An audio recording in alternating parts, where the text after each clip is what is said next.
The World Economic Forum estimates that the global cybersecurity workforce is short by over 4 million professionals. Nearly 70% of security leaders say they're facing elevated risk because of this talent gap, and more than half are struggling to attract and retain the talent they need. At the same time, cyber threats are not just increasing in number, they're becoming far more sophisticated as bad actors continue to evolve in the tactics. So on this week's show, we'll be unpacking why this gap keeps widening and what it will take to close it with cybersecurity specialist Uche Onyekpe.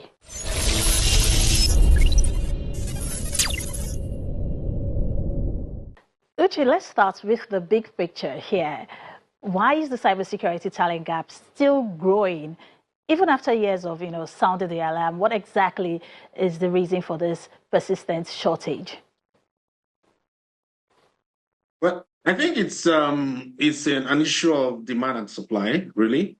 We're building way more demand for cybersecurity professionals than we are able to supply, and this is globally. According to ISC Squared, a very prominent certification body in the cybersecurity industry, the global cybersecurity workforce gap currently is standing around 4.5 million skills.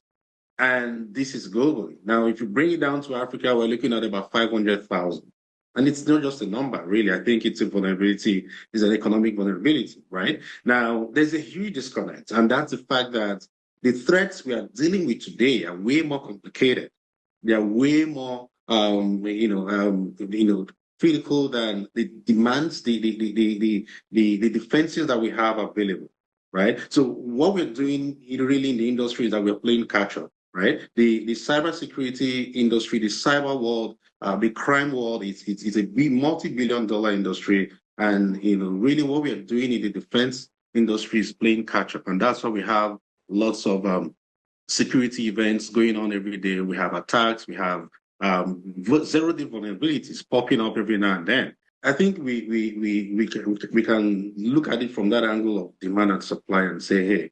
There's need for us to ramp up the supply of cybersecurity professionals. There's the need for us to ramp up the pipeline, the mechanisms with which we we produce cybersecurity experts. And this is not just being theoretical. This is practical cybersecurity skills in a way that people can actually come out and solve problems, right? A cybersecurity professional is that person who is able to solve problems. You have to be a critical thinker. You have to be a problem solver. So I think it's about the training system, the pipeline with which we're bringing out these individuals, and it's impacting the demand, the supply of technical skills, the supply of real cybersecurity skills, which organizations are looking for. On the demand and supply part that you mentioned, which is quite interesting because while we're seeing layoffs across other parts of the tech industry, cybersecurity teams are still struggling to fill roles.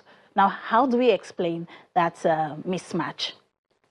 That's because organizations are beginning to understand exactly what they need, right? There's a lot of unrealistic job expectations. So you see an organization, for instance, rolling out a job description that they want an entry-level cybersecurity person, and you're asking for 5 years experience. How on earth do you expect an entry-level person to already have 5 years experience? You're asking for certifications, as far as CISSP. Now, these are manager-level certifications. So when organizations on their own are coming up with some of these unrealistic expectations from entry levels, it creates a misalignment. Now you're leaving an opening for people to lie to you. So you find people just providing us with resumes with 5 years experience, with tons of certifications that they really do not have. Now, when you put them on the job to do the job, your guess is as good as mine. So that's major. That's a major issue that is leading to layoffs. Organizations are no longer taking the fact that you have a lengthy resume or you have a bunch of certifications. If you get on the job and you're not able to do the job, they're going to show you the way out. So that's one of the reasons for layoffs. And then artificial intelligence has also come in and played a huge part in this. You see a lot of organizations are tilting towards AI agents. for faster processing and ease of doing work. And really, that's the reality for today. It's either you are using AI or someone who is using AI to take your job. That's reality. And then so you see that some of the things, if you put them all together, you see that it's a reason for a lot of organizations to start thinking of laying off. And another reason, there are obvious economic issues. So many organizations today are struggling due to the global economic issues. So they are looking for ways of saving costs. And for most organizations, the easiest way is to look inwards and begin to weed off the wrong hires and ensure that they have the right set of people to do the work. Well, Uche, talking about certifications, which is, often key to breaking into certain fields, and of course that also applies to the cybersecurity field as well. For young professionals and those trying to switch careers, there's the issue of these certifications being affordable and also time consuming for them. What can be done to make these qualifications much more accessible for those set of people? Yeah, so talking about certifications, personally, I see certifications as just an icing on the cake. I always say that certifications are not really true tests of knowledge. It just goes to a large extent, it just helps to, cosmetically design your resume and makes it, what I will use, I will use the word, it brings your foot closer to the door, right? So when the hiring manager or recruiter is looking at the resume, and of course, a lot of them have to pass it through an ATS system, which automatically wheels off in the resumes that do not have the keywords that they're asking, that they're looking for. Now, that's really where certification would help you, right? It just helps you go through the crowd and gives you the opportunity to be heard. But really, is it a true test of knowledge? Frankly, it's not. You have a lot of people joining organizations with a bunch of certifications that they have, and yet they do nothing with it because the certifications don't really put you in a practical environment. Most of the time, it's just these are subjective questions. So really, you're not learning any skill from these certifications. And then these certifications are very expensive, like you just mentioned. And then how do you expect someone who is barely able to afford 3 square meters to be able to come up with $700, $500, even as much as $1,000 in some cases for a certification. So I think one of the things that we can do is to provide scholarships, right? Schools, government, NGOs, private organizations can roll out scholarship programs, of course, for qualified candidates. There has to be a qualification process for you to be able to get those scholarships. And then, sponsorships as well from these organizations would also help. We're able to reduce that dependency on certifications as a criteria for hiring people. It's going to go a long way to helping ensure that there's no pressure on anyone to do certifications, but we are shifting the pressure to being able to do the job itself, learn the practical skills you need for the job. Now, while we're on the topic of accessibility, right, we also need to talk about inclusion.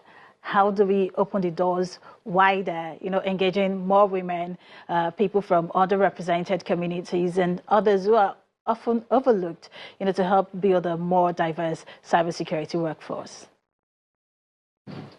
Absolutely. I think we need to start by changing the narrative.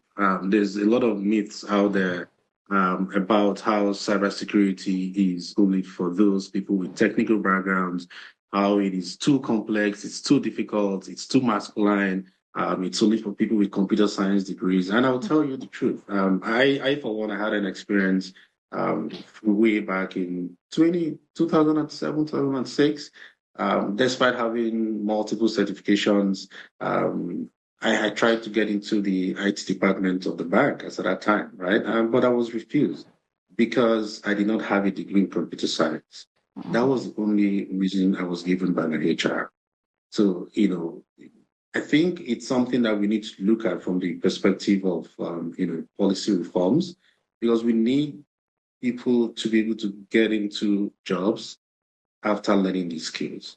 But a situation where there is that embargo on joining an IT industry, especially I'm talking about Africa. In other parts of the world, some of these things are no longer applicable, right? There's no anyone can get any job as long as you can provide proof that you have the skill that they're looking for. But we still have these issues of degrees and certificates in Africa, which we have to deal with.